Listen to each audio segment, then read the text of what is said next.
하나님께서 천지를 창조하셨어요. 그리고 그 만물 중에 하나님의 신성과 능력을 담아놨다고 했어요. 그러므로 이 만물을 살펴보면 하나님을 알만한 것을 있다 그랬습니다. 그래서 이 만물을 감적 계시라 그래요. 하가가 이 그림을 그릴 때 그 그림 속에는 하가의 정신, 혼이 담겨 있어요. 그 그림을 통하여 자기가 무슨 뜻을 전달하고자 하는 내용이 그림 속에 담겨 있는 겁니다. 그리고 모세를 하나님이 시내의 산으로 불러가지고 율법을 주면서 성막을 지어라 그럽니다. 그래서 하나님의 지시대로 성막을 짓는데 성막들이 있고 방이 2개가 있어요. 앞에 있는 것이 성소고 뒤에 있는 것이 지성소. 성막들에는 번제단이 있고 그다음에 물두멍이 있고 성소에는 촛대가 있고 떡상이 있고 항로가 있고 그다음에 지성소에 들어가면 법궤가 있어요. 천장은 4가지 카펫도 색깔이 다 달라요. 딱 덮어놓고 지성소와 성소 사이에 휘장이 있고 천사가 그려져 있고 이런 하나하나가 다 의미가 다 있어요. 그러면 이 성막을 통하여 누굴 이야기하느냐? 예수 이야기를 하는 거거든요. 이와 마찬가지로 하나님께서 6일 동안 천지를 창조하실 때 이 만물 속에 자기 신성과 능력을 담아놓은 거예요. 하나님이 자기가 해야 될 일에 대한 내용을 담아놓은 거거든요. 근데 하나님이 자기 아들을 이 세상에 보내서 하나님의 뜻을 이루기 전에 먼저 이렇게 자연을 통해 우리에게 보여줬다는 겁니다. 그러므로 오늘 우리가 들어야 될 이 창세기 1장 이 내용도 그만 하나님이 천지를 창조했어 이거로 끝날 것이 아니고 하나님이 앞으로 무슨 일을 하시려고 지금 이렇게 만들어가고 역사해가고 사건을 만들어가느냐 그것을 좀 깨달을 필요가 있다고 이렇게 생각을 해요. 하나님께서 동식물을 만드셨는데 동식물은 코로 호흡을 하죠. 숨 끊어지면 그만 죽은 거예요. 들숨, 날숨. 들어왔는데 안 나가면 죽은 거고 나갔는데 다시 숨을 못 쉬어도 죽은 거예요. 그러니까 동식물은 그 생명이 호흡에 있다. 이와 마찬가지로 사람의 육체도 호흡에 생명이 달려 있는 거예요. 그러나 사람은 육신만 있는 것이 아니고 영이 있다는 거예요. 그럼 영은 무엇으로 사느냐? 영도 호흡해야 산다는 거죠. 그래서 영을 헬라어로 푸뉴마라 그래요. 푸뉴마는 호흡, 입김, 숨 이런 의미단 말이죠. 그럼 내 육신이 호흡을 하고 사는 것 같이 내 영혼도 호흡을 하고 살아야 되는데 무엇으로 호흡하느냐 하면 하나님의 말씀으로 호흡을 한다. 하나님의 말씀이 내 숨이고 내 호흡이고 내 생명이에요. 요한복음 20장 12절인가요? 그거 보면은 예수님이 제자들 앞에서 숨을 내쉽니다. 그리고 성령을 받아라 이렇게 하거든요. 그러면 성령 받아라 하면 되지 왜 앞에 숨을 불어주면서 성령을 받아라 그랬어요. 그런데 성령께서 우리에게 역사하시는 것은 하나님의 말씀을 깨닫게 하고 기억나게 하고 생각나게 하고 진리를 알게 하고 하나님의 말씀을 공급해 주는 영이 누구시냐면 성령님이세요. 그러니까 성령을 받으라 하는 것은 성령이 깨닫게 하는 이 말씀이 너 영혼의 호흡이고 너 영혼의 숨이다. 고린도전서 12장 13절인가 그거 보면은 성령을 마시라 또 그는 그래놨어요. 요한복음 6장에 보면 이것은 내가 너에게 주는 영원한 음료요 생명의 양식이다. 그러니까 하나님의 말씀이 내 영혼의 양식이고 내 영혼의 음료고 내 영혼의 숨이다는 겁니다. 그러므로 우리가 하나님의 말씀을 들을 때 내 영혼이 막 살아나는 기분이 막 있어야 돼요. 우리가 천국 가면 하나님 말씀 먹고 살아요. 하나님으로부터 각자에게 주는 말씀이 달라요. 제가 받는 것이 다르고 여러분들이 받는 게 다 달라요. 이름도 달라요. 힌두어의 이름을 써주는데 이거는 준 자와 받은 자밖에 몰라요. 그 기쁨, 생수의 강, 배에서 생수의 강이 터져 흐르는 것 같이. 이제 에스겔서에 보면 하늘 보좌로부터 문지방이죠. 거기서부터 생수의 강이 흘러나온다는 거예요. 흘러나와서 모든 걸 다 살리는 거거든요. 그런 비유를 하고 있습니다. 그래서 육신은 목숨으로 살지만 우리 영혼은 하나님의 말씀으로 산다. 우리가 천국에 가도 이 말씀으로 사는 것이다. 그러니까 하나님이 동식물을 만들어 놓고 살게 했는데 호흡하고 살아라 이렇게 했어요. 두 번째는 생육 번성하라 그랬어요. 그러면 생육하려면 내 속에 생명을 드러내서 생산을 하는 것이 생육번성이잖아요. 왜 하나님께서 생육번성하라 했느냐 하면 앞으로 하나님께서 자기 아들을 이 세상에 보내서 그 아들로 말미암아 많은 하나님의 아들들을 얻기를 원하는 거예요. 그 뜻이 이미 하나님의 계획 속에 들어있어요. 그러니까 예수님이 그 사역을 하기 전에 먼저 이 만물의 그것을 비유로 보여준 거단 말이에요. 이게. 그래서 요한복음 1장에 보면 태초에 말씀이 계셨는데 이 말씀이 하나님과 함께 계셨다. 이 말씀 안에는 생명이 있다. 이 생명은 사람들에게 비치는 빛이다 그랬어요. 그러면 생명을 빛으로 드러냈다는 이야기잖아요. 그럼 하나님의 속에 있는 생명은 영원히 하나님 혼자 간직하고 계시는 것이 아니고 이 생명을 반드시 하나님은 드러내고 싶은 거다 말이에요. 하나님의 말씀은 곧 예수님이죠. 아버지의 기쁨이고 행복이잖아요. 그 기쁨과 행복을 영원히 자기 홀로 두고 있는 게 좋을까요? 아니면 그것을 드러내는 게 좋을까요? 하나님은 자기 품속에 있는 이 생명을 드러내기를 기뻐하시는 거예요. 만약에 하나님이 말씀을 드러내기를 원치 않았다면 이것은 존재론적으로 말을 해야 돼요. 그러나 생명으로 표현했다는 말은 생명은 반드시 드러내겠다는 이야기잖아요. 이 생명을 비유를 말하기를 하나의 밀을 땅에 심어서 30배, 60배, 100배를 얻겠다. 그러면 하나를 그대로 가지고 있으면 어찌 되죠? 그 하나를 그대로 있는 거예요. 그런데 그걸 심으면 30배, 60배, 100배를 얻는 거잖아요. 이게 하나님의 농사법이거든요. 그러니까 하나님 품속에 있는 이 말씀을 앞으로 드러내서 예수 그리스도로 말미암아 많은 하나님의 아들들을 얻기를 원한다. 이 말이죠. 이게 다수학이죠. 이와 마찬가지로 하나님이 사람을 지었을 때 사람은 하나님을 닮았어요. 하나님을 닮았기 때문에 남자 속에 이제 정자가 생겨요. 이 정자를 드러내고 싶잖아요. 그러면 드러내려면 밭이 있어야 돼. 그러니까 이제 성인이 되면 씨가 생기기 시작하니까 그때 밭을 찾기를 시작해요. 그래서 자기 씨를 심어서 자기의 생명들을 많이 번성하고 싶은 것이 하나님이 남자에게 주신 본성이에요. 짐승 같은 거 보면 이 암끝을 차지하기 위해서 쑥꽃끼리 싸우는데 싸우다가 죽어 안 죽어? 죽습니다. 그러면 자기 목숨을 내놓는다 할지라도 자기 속에 있는 뭘 뿌리고 싶어? 씨를 뿌리고 싶어요. 사마귀는 그 암컷이 쑥놈을 유혹해요. 그러면 쑥놈이 와서 이제 교미를 해. 그러고 난 이후에는 암컷이 쑥꽃을 잡아 묵어버려요. 그러면 안 잡히면 오래 살려면 암컷 만나야 돼, 안 만나야 돼? 안 만나야 돼요. 그런데 본성 자체가 죽어도 내 씨를 나는 죽고 내 씨를 생산하겠다. 이것이거든요. 그 양봉을 내가 몇 통 키워봤어요. 그러면 양봉 벌통 안을 열어서 소비장에 이렇게 보면 암벌집은 그 소비장 중간에 이쪽으로 알을 까요. 근데 쑥꽃은 가장자리에 이제 알을 놓는데 알이 이렇게 집이 커, 탁 올라왔어. 그런데 이제 양봉하는 사람들은 그걸 칼로 다 거의 날려요. 왜 그러냐면 쑥꽃은 일을 안 하고 묵고 놀고 꿀만 소비를 해. 암컷은 태어나서 죽을 때까지 일하거든요.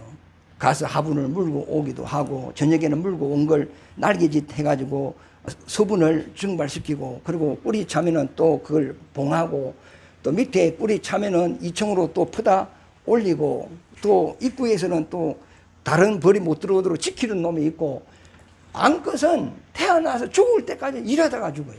근데 수컷은 묵고 놀아요. 근데 언제 필요하느냐 하면, 봄이 되면은 여왕벌이 태어나요. 이제 여왕벌이 이제 새끼를 놓기 위해서는 수정이 돼야 돼.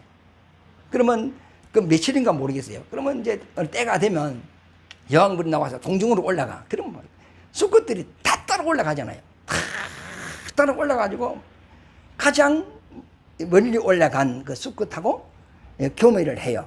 그리고 그 수벌은 죽어요. 그러면 제 목숨 유지하려면 따라가야 돼, 안 따라가야 돼? 안 따라가야죠.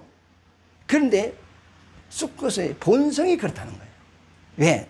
생산하고 자기 씨를 막 뿌리고 싶은 그런 본능이 있는 거예요. 하나님도 많은 아들들을 얻기를 원하는 거예요. 예수 그리스도 통하여. 그래서 생물들에게 주신 복이 뭐냐? 생육하고 번성하는 것이 복이에요. 하나님께서 남자와 여자를 지은 목적이 뭐죠? 생산입니다. 창세기 5장 같은 데 보면 게난이라는 사람이 있는데 70살에 첫 아들을 놓고 840년 동안 생산을 했어요. 그리고 생산이 끝나고 얼마 못 살고 죽었거든요. 그러면 840년 동안 애를 낳는데 한 남자가 한 여자로 상대로 애를 낳나요? 이때는 한 6천년 전 이야기 아닙니까? 이때는 1대1이 아니고 일부 다처입니다. 그러면 1대1로 생산을 하기 시작한다면, 아니 하나님이 땅에 충만하라 했는데 언제 충만하겠어요? 1년에 몇 명 나? 한 명 거니까 이게 안 되는 거예요. 그러니까 씨는 하나라도 밭은 엄청 많아야 되는 거예요. 그래서 이 밭에서 이제 생산이 되는 거거든요. 남자의 특성은 씨 뿌리는 데 관심이 있죠. 이 씨를 양육하고 보호하고 기르는 자는 여자죠. 자기 목숨을 내놓고 희생하면서 이 아이를 양육하고 길러나가는 거예요. 남자는 아내가 막 그래 하자 막 알아서 해라 막 이런 별 관심이 없습니다. 사자 같은 경우에도요, 이 암컷이 새끼를 가지고 있으면 발정을 안 하잖아요. 그러면 수컷은 씨를 뿌려야 되겠는데 이 발정을 안 하니까 이 새끼를 물어 죽이려고 하는 거예요. 동물의 왕국 그런 거 안 봤어요? 그러니까 암컷이 막 싸워가지고 이제 새끼를 또 보호하고 그러는 거예요. 그 TV에 차트로 보는 것이 1에서 10가지 순서가 나오더라고. 그 나오는데 보니까 아프리카 우간다든가 뭐 확실히 모르겠네요. 그쪽에 있는데 남자가 아내가 130명이라 130명인데 아들 딸이 200명이라 낳는데, 그러면 다 한번 모이면 350명 이렇게 모인다 하더라고요. 그런데 이 남자가 어떻게 그렇게 많은 아내를 얻을 수 있었느냐 하면, 이 남자가 뭐 돈이 있고 그런 것도 아니에요. 그래서 결혼하면 뭐 집을 마련해 준다든지 이런 것도 아니고, 뭐 집 마련하고 먹고 사는 거는 아내들이 다 알아서 하고, 이 남자는 그만 가서 대화를 하다 보면 여자가 그만 따뜻함을 느끼고 이래가지고 그만 결혼하자 이런데, 그래가지고 130명이더라고. 남자 하나에 아내가 130명이에요. 그리고 솔로몬 같은 경우에도 1000명이죠. 백제 여자왕은 3000 궁녀. 의자에서 못 일어났대요. 그래, 의자왕이야. 예? 그 당시에 옛날에는 이랬어요. 왜? 다수화기이기 때문에. 레위기 18장에 보면 모세에게 이제 너희는 가나안 사람 이방인과 같이 하지 마라 그럽니다. 그러면 율법을 받기 전까지는 근친상간을 했어요. 그러니까 이모하고 고모하고 숙모하고 동생하고 누나하고 아버지 첩하고 구분이 없어요. 그러니까 여기서 생산을 해냈어요. 이렇게 되니까 이제 자꾸 문제가 생기기 시작하니까 하나님께서 모세에게는 너희는 이방인과 같이 그리 하지 마라 하면서 이제 법을 세워 나가는 거예요. 그러니까 그 전까지는 생산이 목적이었다는 겁니다. 그러면 왜 하나님께서 이렇게 생육하고 번성하려 했느냐? 생육 번성의 땅에 충만하면 그 중에 하나님은 가장 경건한 한 사람을 택해요. 그리고 그 코에 영을 휙 불어요. 그것이 말라기 2장 15절에 보면 하나님은 영이 많다 할지라도 하나를 지었다는 거예요. 그게 사람이 생명이 된지라 그랬어요. 그래, 영적인 사람이 되었다는 거예요. 그게 이제 1장, 2장에 이어서 나오거든요. 이 목적 때문에 하나님이 생육하고 번성하라 한 거예요. 그래서 2장에 가면 이 영적인 사람을 이제 동방의 에덴을 창설하시고 이 아담을 에덴 동산으로 이끌어 들여요. 들여서 안식, 하나님 안식에 대한 이야기도 나오고 계명 이야기가 나와요. 선악과 계명 이야기가 나오는 거잖아요, 이게요.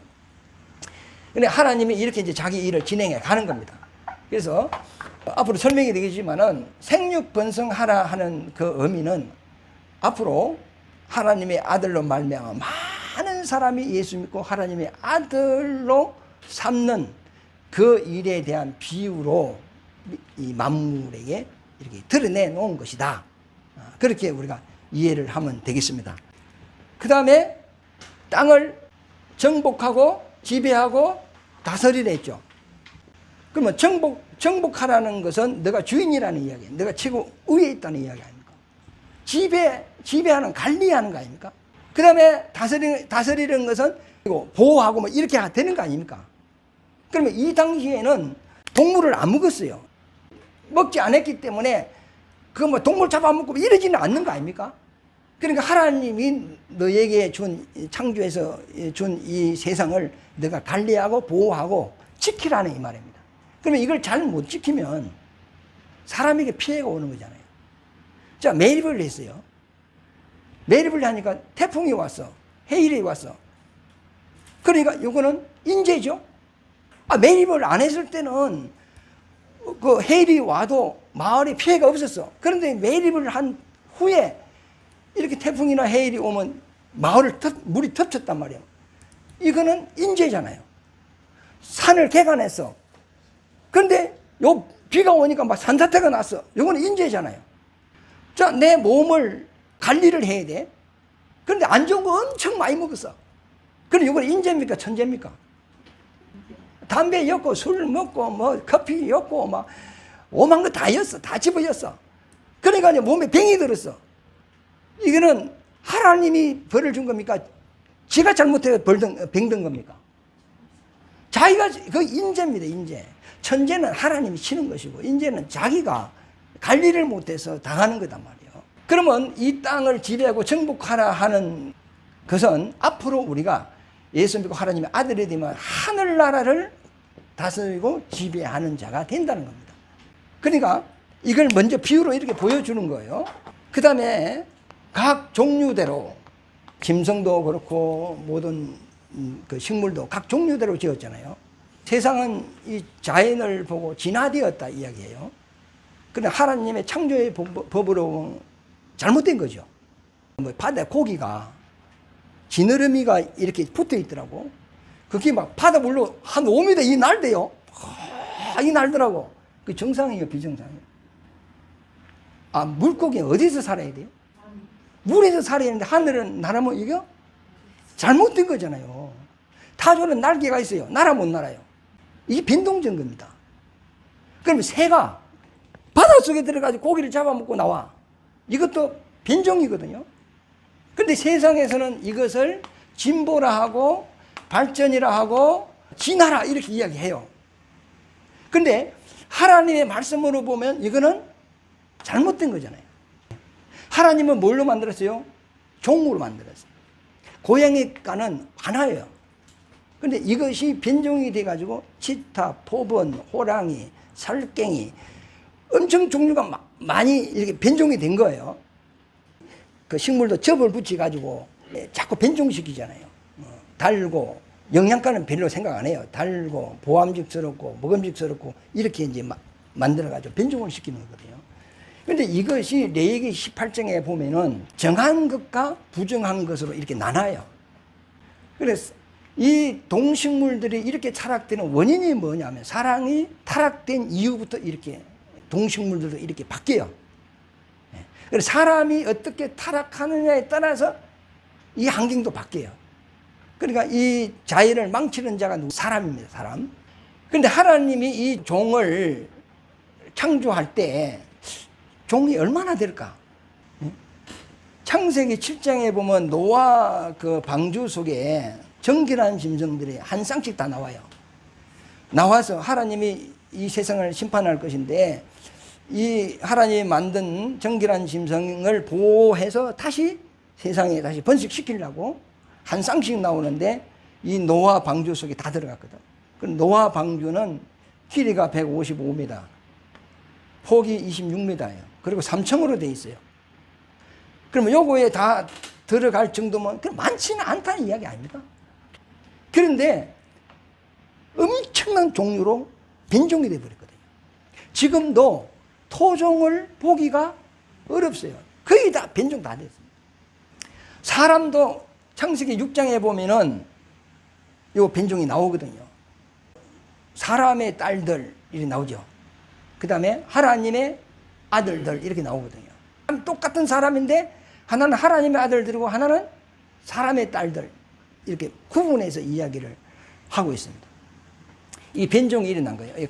각 종대로 만들어낸 변종이 일어난 거예요. 그러나 우리는 이 식물이나 동물은 자기 고유 행상이 있지만 우리 사람은 하나님의 형상의 모양으로 이렇게 지음을 받았다는 것을 이야기하는 것이고, 그 다음에 사람에게 양식을 주는데 짐승에게는 채소를 줬어요. 그러나 사람에게는 씨 맺는 채소, 씨 있는 과일 이걸 줬어요. 그 왜 그럴까요? 이거는 짐승은 채소 주고 우리는 씨 있는 걸 줬어요. 씨는 생명을 이야기하잖아요. 그 이제 우리 연속극 이런 걸 드라마 이렇게 보면은 다음 장면을 넘어가기 전에 다음 장 포인트를 딱 하나 주고 딱 넘어갑니다. 넘어가는데 그러니까 요즘 뭐 동수가 어떻게 사노 궁금하네 하면서 딱 그렇게 하면 다음에 누가 나와? 동수가 딱 나오는 거예요. 이게 그래야 이게 드라마가 되는 거 아닙니까? 그러니까 이 시에 대한 이야기가 나왔다면 그 다음에 하나님이 하고 싶은 이야기가 있다는 겁니다. 그러니까 이 자연 이야기를 하면서 영적인 이야기를 해가거든요. 비유 이야기를 하면서 실상 이야기를 가거든요. 하나님은 육신에 관심이 없어요. 영에 관심이 있단 말이에요.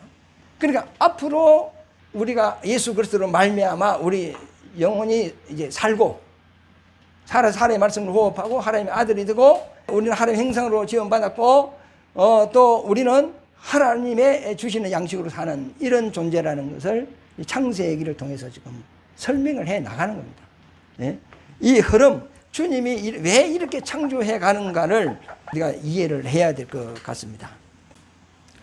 자, 본문을 한번 읽어보겠습니다. 26절에 보면 하나님이 이르시되 우리 형상을 따라 우리의 모양대로 우리가 사람을 만들고 그들로 바다의 물고기와 하늘의 새와 가축과 온 땅과 땅에 기는 모든 것을 다스리게 하자 하시고 그랬어요. 이거는 육신의 복이죠.